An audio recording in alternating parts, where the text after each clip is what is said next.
रविन्द्रनाथ टैगोर जी की कहानी पोस्टमास्टर। काम शुरू करते ही पहले पहल पोस्टमास्टर को उला गांव आना पड़ा। गांव बहुत साधारण था।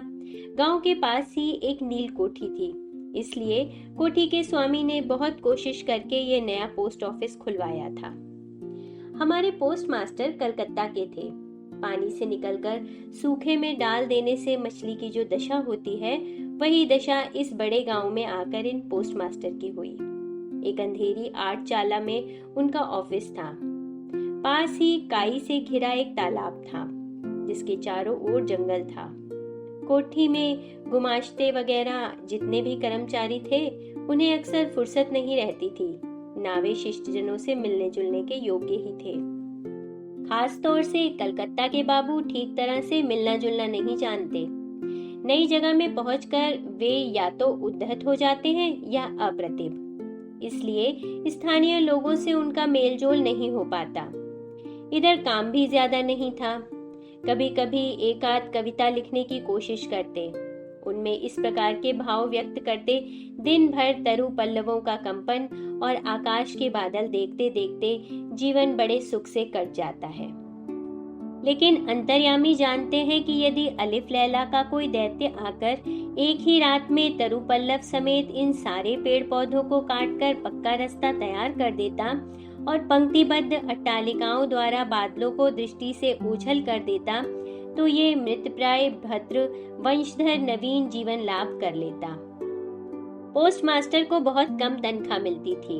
अपने हाथों बनाकर खाना पड़ता और गांव की एकमात्र पितृहीन अनाथ बालिका इनका कामकाज कर देती थी। उसको थोड़ा बहुत खाना मिल जाता। लड़की का नाम था रतन। उम्र 12-13। उसके विवाह की कोई विशेष संभावना नहीं दिखाई देती थी। शाम को जब गांव की गौशाला से कुंडलाकार धुआं उठता, झाड़ियों में झिंगुर बोलते, दूर के गांव में पियक्कड़ बाउलों का दल ढोल करताल बजाकर ऊंचे स्वर में गीत छेड़ देता, तब अंदर बरामदे में अकेले बैठे बैठे वृक्षों का कंपन देखकर कवि हृदय में भी ईर्ष्यत हितकंप होने लगता। तब कमरे के कोने में एक टिमटिमाता हुआ दिया जलाकर पोस्टमास्टर आवाज लगाते, रतन। रतन दरवाजे पर बैठी इसी आवाज की प्रतीक्षा करती रहती, लेकिन पहली आवाज पर ही अंदर ना आती। वहीं से कहती, क्या है बाबू, किस लिए बुला रहे हो? पोस्टमास्टर कहते, तू क्या कर रही है? रतन कहती, बस चूल्हा जलाने जा रही हूँ रसोई घर में। पोस्टमास्टर फिर कहते, तेरा रसोई का काम पीछे हो जाएगा, पहले हुक्का भर ला। थोड़ी देर में अपने गाल फुलाए चिलम में फूंक मारती मारती रतन भीतर आती। उसके हाथ से हुक्का लेकर पोस्टमास्टर चट से पूछ बैठते, अच्छा रतन, तुझे अपनी माँ की याद है? बड़ी लंबी बातें हैं, बहुत सी याद है, बहुत सी याद भी नहीं। माँ की अपेक्षा पिता उसको अधिक प्यार करते थे। पिता की उसे थोड़ी थोड़ी याद है। दिन भर मेहनत करके उसके पिता शाम को घर लौटते। भाग्य से उन्हीं में से 2-1 शामों की याद उसके मन में चित्र के समान अंकित है। उन्हीं की बात करते करते धीरे धीरे रतन पोस्टमास्टर के पास ही जमीन पर बैठ जाती। उसे ध्यान आता, उसका एक भाई था। बहुत दिन पहले बरसात में एक दिन तालाब के किनारे दोनों ने मिलकर पेड़ की एक टूटी हुई टहनी की बंसी बनाकर झूठ मूठ मछली पकड़ने का खेल खेला था। अनेक महत्वपूर्ण घटनाओं की अपेक्षा इसी बात की याद उसे अधिक आती। इस तरह बातें करते करते कभी कभी काफी रात हो जाती। तब आलस के मारे पोस्टमास्टर को खाना बनाने की इच्छा न होती। सवेरे की बासी तरकारी रहती और रतन झटपट चूल्हा जला के कुछ रोटियां सेक लाती। उन्हीं से दोनों के रात्रि भोजन का काम चल जाता। कभी कभी शाम को उस वृहद 8 चाला के एक कोने में ऑफिस की काठ की कुर्सी पर बैठे बैठे पोस्टमास्टर भी अपने घर की बात चलाते। छोटे भाई की बात, माँ और दीदी की बात, प्रवास में एकांत कमरे में बैठकर जिन लोगों के लिए हृदय कातर हो उठता, उनकी बात। जो बातें उनके मन में बार बार उदय होती रहती, पर जो नील कोठी के गुमाश्तों के सामने किसी भी तरह से नहीं उठाई जा सकती थी, उन्हीं बातों को उस अनपढ़ नन्ही बालिका से कहते उन्हें बिल्कुल संकोच न लगता। अंत में ऐसा हुआ कि बालिका बातचीत करते समय उनके घर वालों को चिर परिचितों के समान खुद भी माँ, दादा, दीदी कहने लगी।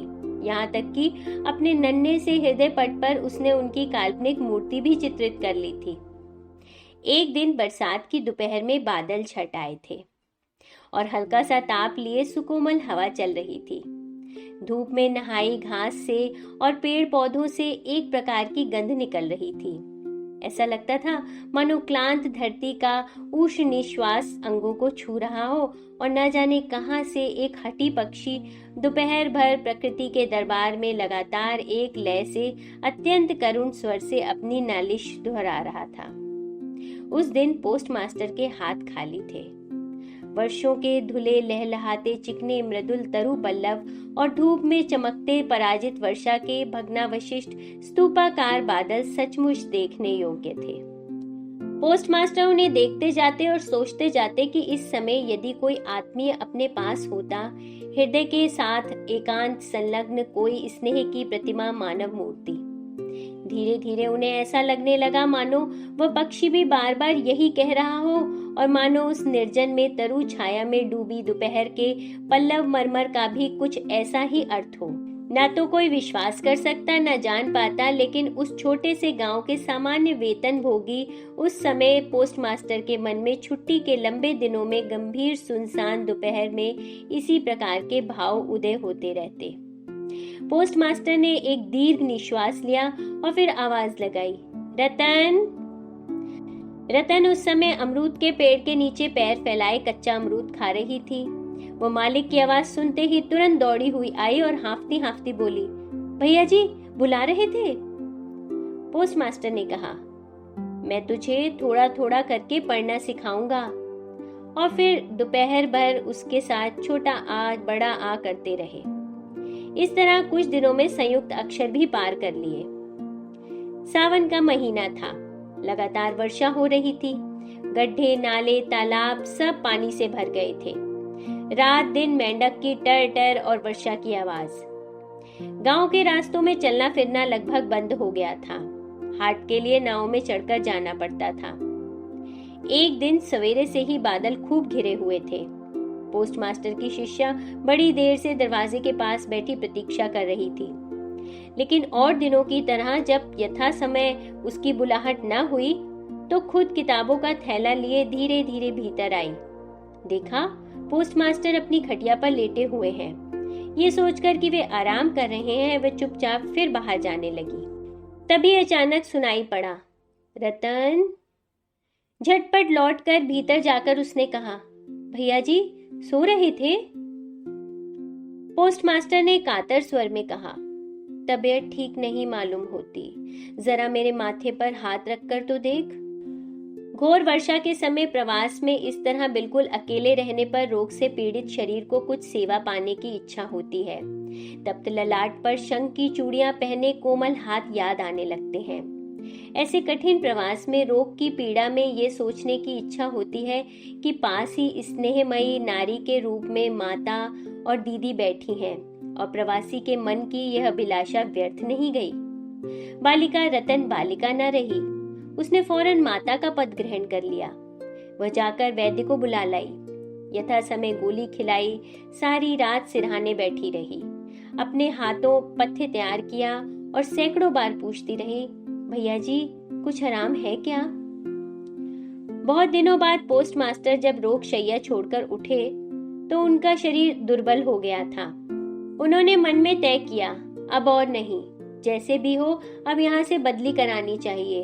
अपनी अस्वस्थता का उल्लेख करते हुए उन्होंने उसी समय अधिकारियों के पास बदली के लिए कलकत्ता दरख्वास्त भेज दी। रोगी की सेवा से छुट्टी पाकर रतन ने दरवाजे के बाहर फिर से अपने स्थान पर अधिकार जमा लिया, लेकिन अब पहले की तरह उसकी बुलाहट नहीं होती थी। वह बीच बीच में झांक कर देखती। पोस्ट मास्टर बड़े ही अनमने भाव से या तो कुर्सी पर बैठे रहते या खाट पर लेटे रहते। जिस समय इधर रतन बुलाहट की प्रतीक्षा में रहती, वे अधीर होकर अपनी दरख्वास्त के उत्तर की प्रतीक्षा करते रहते। दरवाजे के बाहर बैठी रतन ने हजारों बार अपना पुराना पाठ दोहराया। बाद में यदि किसी दिन सहसा उसकी बुलाहट हुई तो उस दिन कहीं उसका संयुक्त अक्षरों का ज्ञान गड़बड़ ना हो जाए, इसकी उसे आशंका थी। आखिर लगभग 1 सप्ताह के बाद एक दिन शाम को उसकी पुकार हुई। कांपते हृदय से उसने भीतर प्रवेश किया और पूछा, भैया जी, मुझे बुलाया था? पोस्टमास्टर ने कहा, रतन, मैं कल ही चला जाऊंगा। रतन ने कहा, कहाँ चले जाओगे भैया जी? पोस्टमास्टर ने बताया, घर जाऊंगा। रतन फिर बोली, फिर कब लौटोगे? पोस्टमास्टर ने कहा, अब नहीं लौटूंगा। रतन ने और कोई बात नहीं पूछी। पोस्टमास्टर ने स्वयं ही उसे बताया कि उन्होंने बदली के लिए दरखास्त दी थी, पर दरखास्त नामंजूर हो गई, इसलिए वे इस्तीफा देकर घर चले जा रहे हैं। बहुत देर तक दोनों में से किसी ने और कोई बात नहीं की।